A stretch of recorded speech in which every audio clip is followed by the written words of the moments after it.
Muli umanong maaantala ang pagdevelop sa mga inireklamong subdivided lots sa Batangas City. Dismayado naman ang ilang lot owners. Ang detalye sa report ni Denise Abante.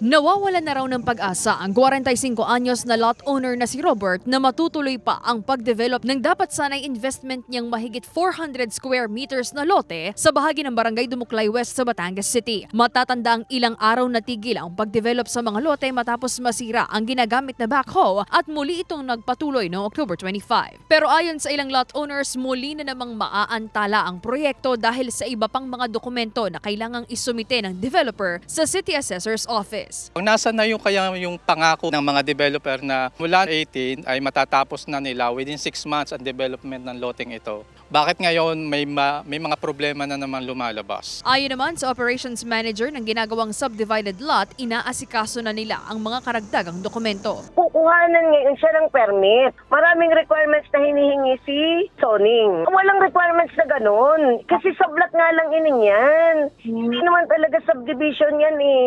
Binebenta na siya na wala pa talagang dokumento. Alam ng mga buyer yon. Hindi naman daw tumitigil ang developer at ang pamunuan ng ginagawang subdivided lot sa pagsasaayos at pagpapanotaryo sa mga kinakailangang dokumento. Kung ginagawa nila ng paraan ang pagde-develop dito, sana noon pa.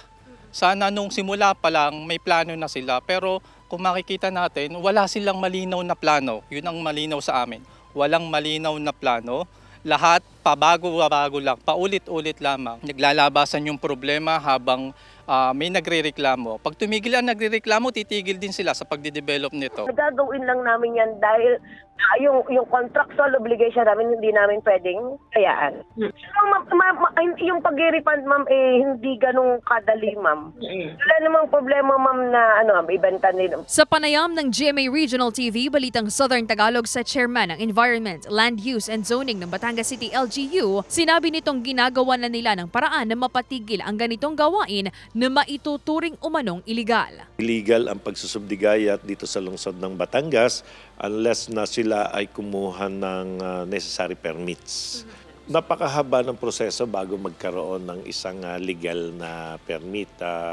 Mahigit 10 ang mga requirements. Kinakailangan muna titulado ang lupa, barangay resolution that there's no objection, then yung subdivision plan, permits sa SENRO, sa ENRO, at napakadami bago nila makomply. Pero mas kinakailangan para sa proteksyon ng mga namumuhunan, proteksyon ng mga buyer dito sa lungsod ng Batangas. Sa ngayon, nasa mahigit 20 ng loteng nagsasubdivide sa lungsod ang naisuhan ng cease and desist order ng City Assessor's Office at Zoning Division ayon sa Batangas City LGU. Ibig sabihin, hindi maaaring matuloy ang development ng mga lote hanggat hindi na ipapasa ang mga kinakailangang dokumento sa Zoning Division.